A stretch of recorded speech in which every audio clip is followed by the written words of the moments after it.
Good morning, Sandy. Amy, good morning. How are you today? Good. Good seeing you in Good. Kansas City.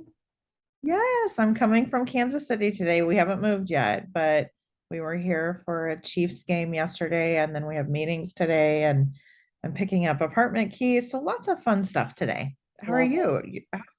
How's the weather in Colorado? Woke up to a dusting of snow, which is fine. It's just that time of the year. And we Yeah. were actually out of town. I missed the Chiefs game because we were at airports. So that's why I wasn't quite sure what the outcome was. We were at Parents Weekend in Corvallis, Oregon for my stepson. Oh, how And fun. it was very good material for me for our discussion because there is a definite uh, line of difference between the young and those that aren't when it's parents weekend. So it was just an interesting study. How about that? So I was doing my homework while at parents weekend, but it was a beautiful, lovely weekend. It was a lot of fun. He's a sophomore. So it's that wonderful time where the newness is still there, but it isn't all about just the frat friends and, running around, but yet they're not like ready to get out of school yet. So it's kind of this sweet little spot in their journey. Oh, good. That's exciting. Yeah. That's fun. So today you alluded to this. We're talking about um, being women our age and how we sometimes feel like we disappear Mhm. in conversations and society. Like our level of importance isn't there because we are unable to command. Well, I don't want to say that. Like we're unable to naturally walk into a room and with our looks and our appearance command attention. I guess is that an okay way Yeah. to say it? Yeah. And so there was a chapter. I love clever titles. It was a book, and the book was basically kind of a stand-up comedy routine, where wouldn't you agree? Yes. It was cute, it was funny. I mean, I like a little bit of raunchy humor. I'm good with that. And the author had a chapter that said, "Excuse me while I disappear." And the premise of, again, she tells it almost like you would do a monologue, right? How after she let her hair go gray, she felt like she disappeared when she went to the grocery store, when she was anywhere that all of a sudden people weren't paying attention to her. And it was such an impactful chapter, even though it was very funny, because I've experienced that. And, we've alluded to this in some of our conversations, and Amy's talked about when she made the big choice to go gray, and it's something that's real with women. But even more so getting older and being a female and not commanding not commanding the attention that we typically get by just walking in the room. And one side thought that I had too is because I had the benefit of being always the only woman on the table, one of few women, very much the young woman. And so I lived my whole life being kind of this exclusive. It did get attention because I was one of very few women, because I was always younger and I loved it. I'm not kidding you, Amy. I wore it like a cloak. And so it does make me wonder, am I overreacting to some of this because, I'm used to that attention? But then when I saw this chapter and read this chapter in the book, I'm like, it's not just me. This is a real thing, because obviously the book is selling and women are laughing about it and it's gotten people's attention. So what is it? Are we disappearing, Amy? What's going on? Yeah. So, yeah. So I would just want to do some clarification. The book is Excuse Me While I Disappear. That is the name of the whole book. That's Yep. the name of the whole book, Tales of Midlife Mayhem. And the chapter is the second chapter, and it's titled The Day I Became Invisible. And Sandy, I'm the same way. I was a young engineer, female, surrounded by men for all my career. And I remember there were some women, but they were usually in different departments. So my department was always men and me. And then it was usually, if I'm remembering correctly, every department probably had one female. Like they kind of spread us amongst the others. But that was back in the 90s, and hopefully it's changed since then. The moment I felt like I disappeared was when we were shopping one time and I was with one of my girls, and we were checking out, and the gentleman, the cute boy behind the counter, was looking at my daughter the whole time and talking to her. And I was like, I was like, oh my gosh, I am not the one he's flirting with today. It's It's not her. her. And it was a hilarious moment of, oh my gosh, number one, my daughter is being flirted with. And then number two, I was like, is she noticing this? Because I'm totally seeing this. And Yeah. then I'm like, what about me? I'm standing here. Like, I'm like, I need to go somewhere where I've noticed. But it was a little bit of an eye-opening of, oh gosh, I'm not the young teenage girl getting flirted with today. Right. And it's such a interesting study as being the human behind our eyes because we're not looking at ourselves all the time. So everything is the same for us. And Right. it is kind of striking when all of a sudden it's like, oh, wow, back to being flirted with, being people making eye contact. I'll give you an example. When I was getting on the airplane, I've been paying attention to these things now. Is it different?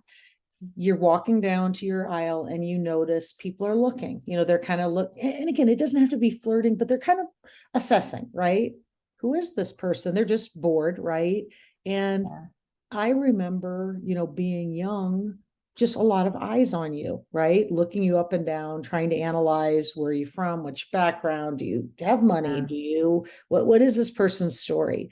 And how so fewer people pay attention to me and they are looking at the person behind me now. I mean, it's true. And there were a fair number of people that made, even if it's a little acknowledgement, what have you, but they kind of moved on to the next person. I mean, I wasn't holding a baby. I wasn't, Yeah. Yeah. looking like I was trying to come out of the whatever, the women of Orange County. I think sometimes women our age do get attention for maybe some of the wrong things too. Like, Right. oh wow, does that really look good? And but then you think, well, that's probably what they're striving for, so they're getting it. Because that's when I notice people make little comments on, oh wow, did you see her whole get up? Or that's a Right. lot of Botox and body showing there. It's a different type of attention. Right. Right. It's not the natural beauty attention Well, maybe that we they, had when I we were don't younger. know. I mean, I'm not saying any of this to be judgy. I'm just, Yeah. it's disappearing is not a fun or easy thing, no matter how much I would say, oh gosh, I've come to Durango and now I can just be my own person and blah, blah, blah, and just be one of the crowd. There is this longing to be the sought after person, to be someone's mentor, to, oh, I've always wanted to meet you. Can I network with you to get your feedback? That does feel good, right? Not that I don't Right. get that today, but I certainly don't get it the to the level that I did back at the height of my career when I was in my 30s, uh, Right. Right. than I do Yeah, now. it's interesting. One of the so in this chapter of the book, she does a little thieving, which I don't condone, but if she's telling the truth, and this is stand-up comedy, so I don't know how much of this is truth based. It is hysterical that she could walk out of stores with things in her cart and nobody notice. Nobody, like, because she was trying to prove she was invisible. But there is one thing that caught my attention, this one little where she summarizes how she's feeling about it. She says, that was it. I finally understood. I was not really invisible, but I was now the ghost of who I used to be. Someone who society valued, saw potential in, and considered vibrant and young and worthwhile. I was the ghost of someone who mattered. That's actually kind of sad. I know. And that's what I thought. I read that. I was like, oh my gosh, that is heartbreaking. Now, and I don't think I feel like that, like I'm the ghost of someone who mattered. I don't think that matters at all. Here I'm gonna two things. First of all, I always go back to in my when I'm looking at this, I think even the generation after us, I read a book by the Bush twins. It was very good. I can't remember what sisters. I'll have to look it up. But Jenna and Barbara Bush wrote a book together, and it's pretty hilarious actually, and it's got a lot of great history in it. What life looked like being these little girls, because they were the granddaughters of the White House, and then they were the daughters. Anyway, she was talking about her grandfather, George um, Sr., and how they were all sitting around the table, and she watched this evolution of him becoming an old man. And you talk about disappearing, and she has this statement where she took his hand and said, Grandpa, what do you miss most about this? Because she could tell that he maybe couldn't quite hear, he couldn't quite comprehend. And what she sensed was really what was going on, because his words were, I miss being part of the conversation. And you know how difficult it is as people, maybe it is the hearing, the comprehension, there's a lot of background noise, and it's harder to engage older people sometimes in conversation, but then you're leaving them out of the conversation. And you know how intuitive of her to see that there was something there, and for him to express that he missed being a part of the conversation. He wasn't being judgy, saying they're ignoring me. He just knew. So when you made that statement, I thought of him sitting there and telling his granddaughter basically that he was a ghost of who he used to be. Now I'm going to flip it for us, because I'm also going to say a lot of those people that we got the stroke from, most of them didn't matter. Did it matter if people were looking at us on the airplane when we went on? Did those people really matter? Did they really care? No. Did the person flirting with your daughter rather than you, do they matter? No. Did the people asking me to be a mentor, you know what they wanted? They wanted leads. 90% of the time I was in a business where I could provide leads, which was income to them, which is the game you play when you're building a business, especially for consulting. So going back and saying I was a ghost of who I was I a ghost of who I was? Or have I increased my self-awareness to know that the most meaningful relationships aren't the ones that are the strangers watching your every move or asking to be your friend? Because Yeah. my happiness factor is way more than it was then for a lot of different things. But I tell you, the most important thing is the sincerity of my relationships, that I don't partake in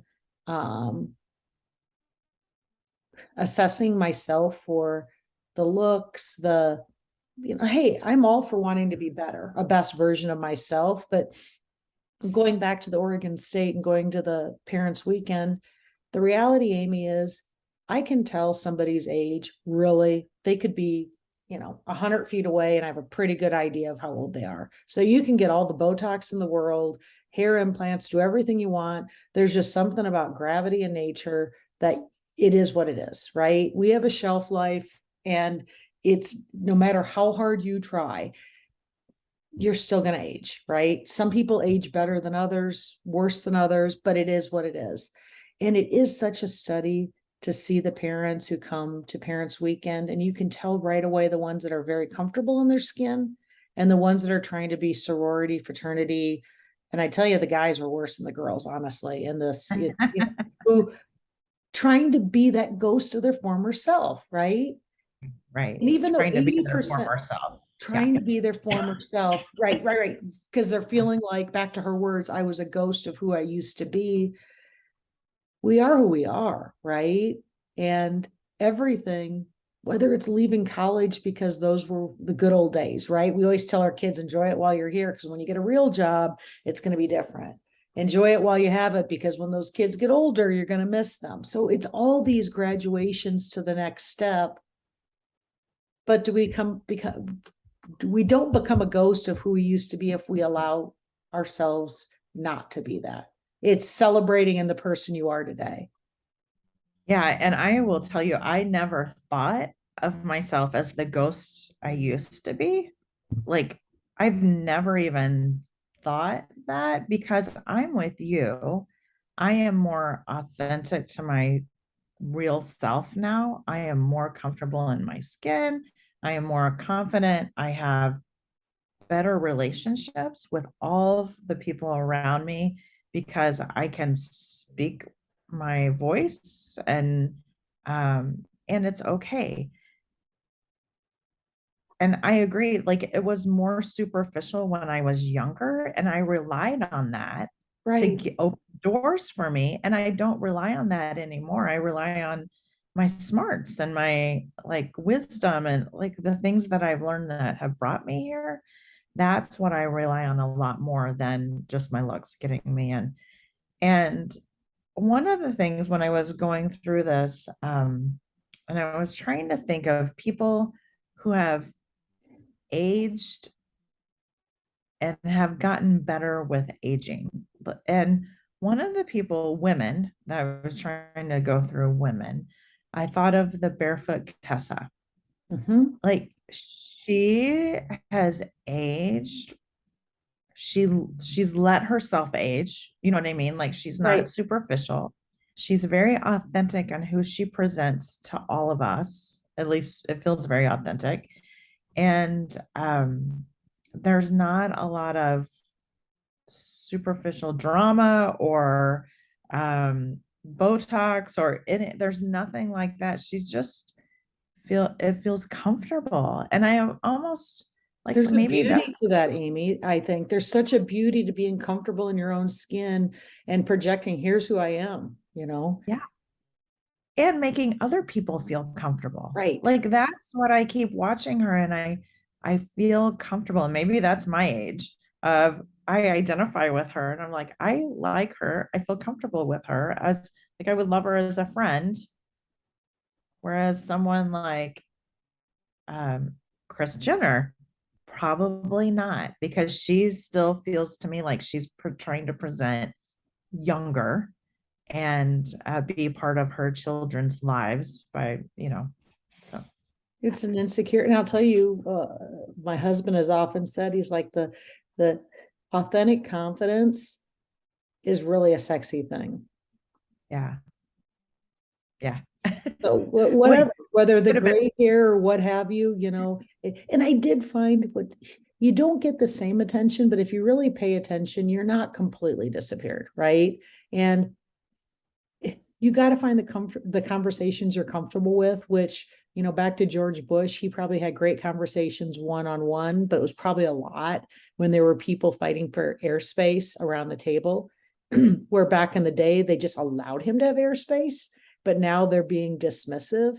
And, people are people, and the young people see us as the old people.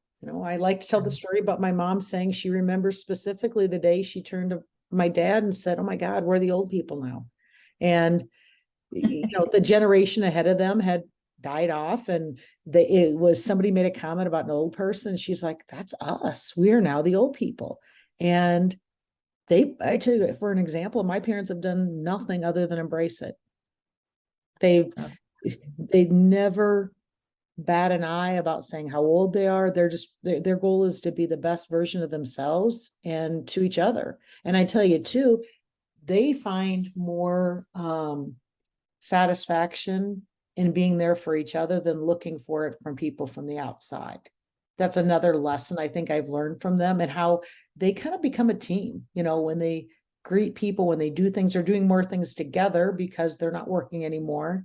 And they kind of gravitated to a new type of existence that they complement each other, right? And maybe our deeper friendships, whether it be our significant other or otherwise friends, is we deepen those relationships, which I think is true for myself, than worry about the ones that are, you're kind of on display, right? a live Right. social media, really. Right. Right. Right. Well, Like very it's like true. going live and nobody's showing up, right? Right. So true. We had a moment, I had a moment at least. I don't know if Tom did, but Tom's mom is ill and going through this terminal illness. And one of the things she said in our last visits was Tom is the oldest of the family. And she said something about when she's gone, he's going to be the patriarch of the family. And I had a moment of, oh my gosh, like we're going to be the patriarch. That He's going you're to be going the to be the patriarch. leader, I right? am going to be like the leader of this family and responsible for pulling them together and responsible because we do vacations together, holidays, whatever it is.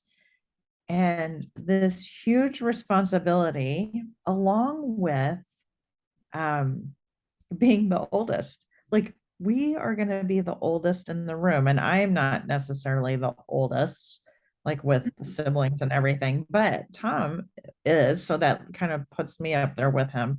Right. And that's going to be the view, though, of the grandchildren and the great grandchildren and all of that is that Tom and Amy are now like the leads of the family, which just feels a lot uh, just a lot of responsibility. And I admire the grace that both my mom and Tom's mom have gone through this period of leading the families and pulling us together and keeping us together.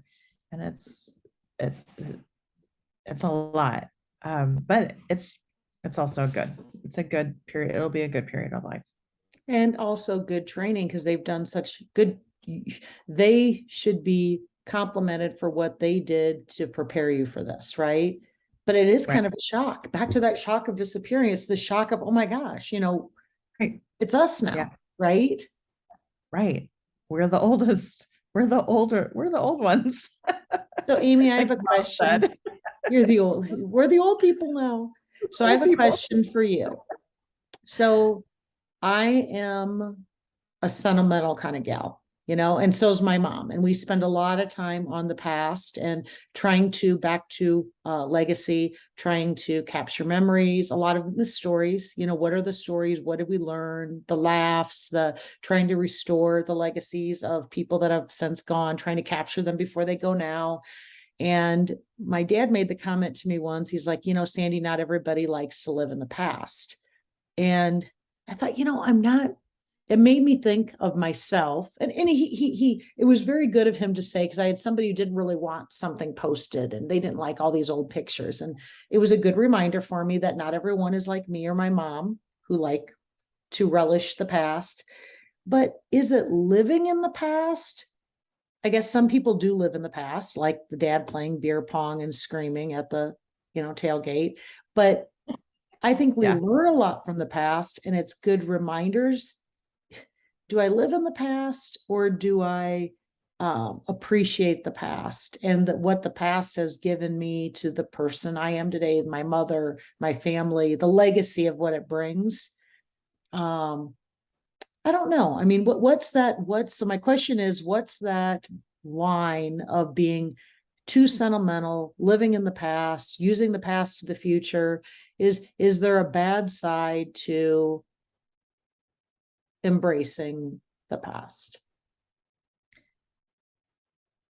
That's a really good question. And what's coming to mind for me, and I don't know if that's the right answer or not, but I think it's all about finding that balance.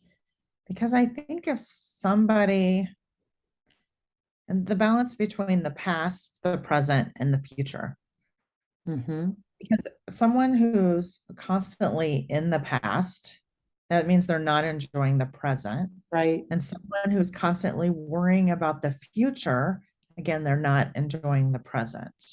So I think the past can be celebrated, but if we're constantly thinking about something that hurt us in the past and that's staying with us through, daily thinking and thoughts and weighing us down, then that's probably not Not healthy. But healthy. I think the past is a great thing to celebrate and learn from. And I'm just going to tell you, I have an aunt, Carol, who loves to tell stories of the past. And I love it. Every time I'm with her, I will find a picture and I'll ask her about it. And she'll just start on this whole story. And I think it is completely fascinating. The memories that she has, the feelings she has about those memories, and the feelings she has about the people that surrounded her and Right. what she talks about. It is a gift every time I'm with her to hear these stories. So I think there's a balance. And just like there is of us being invisible, there's this past us, there's this current us that we really need to enjoy. Mhm. And then there's the future us of what that's going to be and what that's going to look like. And we need to be able to enjoy that too. So we need to do our best in every phase so that we're always prepared for what's coming and we're enjoying what is. And I think I just thought of a good, what do I want to say, symbolism for what I'm doing is I'm kind of the ghost of Christmas past, but in a good way. Because what I Right. do, what makes me really, really happy is when I find some old footage. Grant and I make it into a clip. I ask some questions. My mom gets the story, the behind the scenes, and we throw it out there. And back to being the ghost of Christmas past. When people respond and say, "Oh my gosh, I forgot all about that. Oh, did you see the car in the background? Did the dog? Remember that Right. time?" And then there's all these conversations about stories, memories. We worked so hard on the farm. That was actually kind of fun. If I Right. can engage in positive conversation and bring back something that everybody completely forgot about and rehash the happy, there is Yeah. there is no better satisfaction to me than that. That's why I do it. And I tell you, it's less than 2% that I get a negative. And then here's my thing too. If I get a negative, I also have to accept it. Don't take it personally.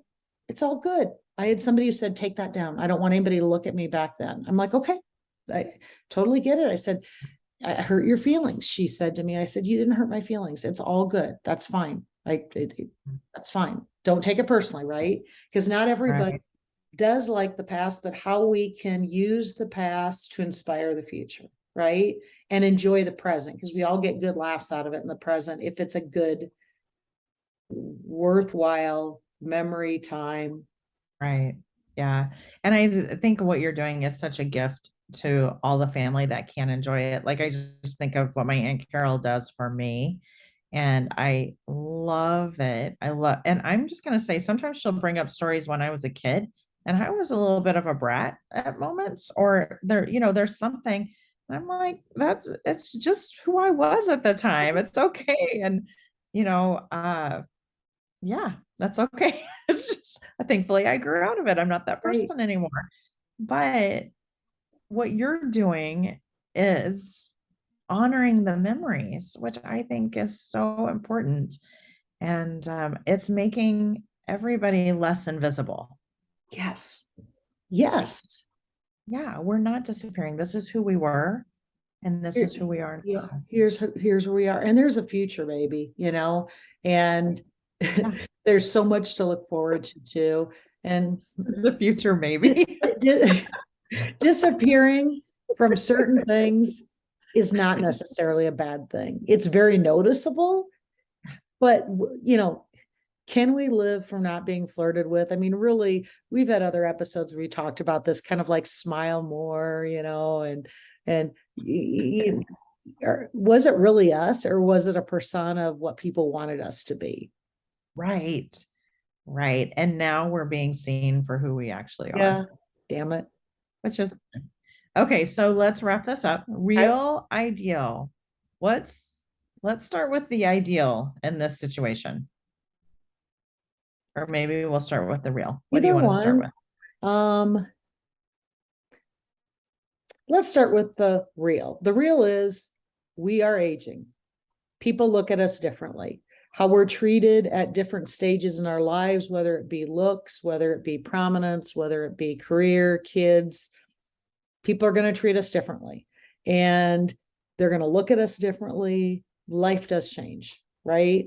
That's the real. It's life, That's the how real. people, that's the real. It is what it is, you know? And I'm just sitting here thinking, because I was thinking our whole life, we are continuing to disappear because you think of an infant that is born, gets all the attention, a toddler that's cute, and funny, and like the attention through your whole life probably dwindles Mm-hmm. and it's just focused to other people. But you on that journey get to be more of your authentic self and learn more about yourself through that journey. So that's that. Just one little funny. I do get a lot of attention from my dog these days. So Our dogs love us. we get Ditto. together, people, we don't even ask about their kids. We all talk about our dogs and show pictures of our dogs. That's what we do. It's so funny. My mom is on a security patrol in her subdivision in Las Vegas.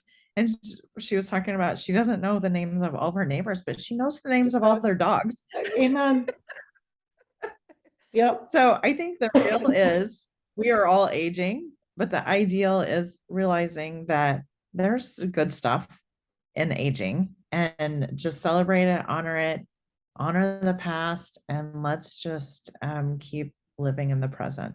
And embrace what you're being honored for right now, from the right Right. people, the right spots, and let it be your new normal And the right things. and the right Yes. things. Amen.